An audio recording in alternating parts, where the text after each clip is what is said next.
Isa ito sa area ng Las Piñas na binabaha na mahirap isipin na aabot hanggang baywang o hanggang tuhod.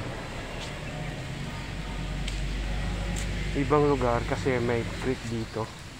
Katulad nung July, 3 times na bumaha dito. Pero sandali lang naman dahil naayos na yung drainage. Mga 1 oras lang ang baha, nagsasubside na.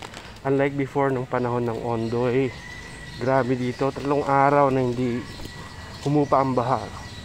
It's so hard to imagine na itong lugar na ito ay hanggang baywang ang baha.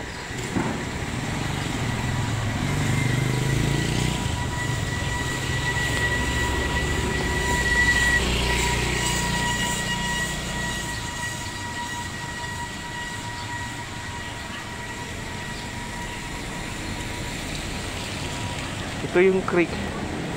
Ayan o. Hindi nga malakas yung ulan pero marami ng mahaba na ang malalim ng tubig.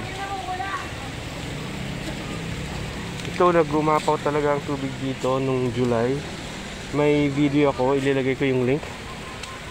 So ganyan kalakas o. So dito yung sa school, hanggang dyan, hanggang baywang, hanggang doon.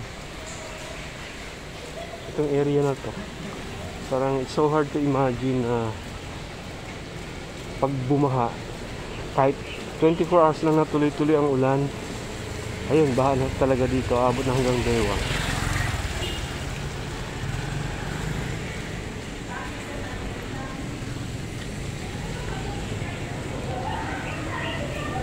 So kung may baha ulit, kuha ko ulit ng video, ipopost ko dito.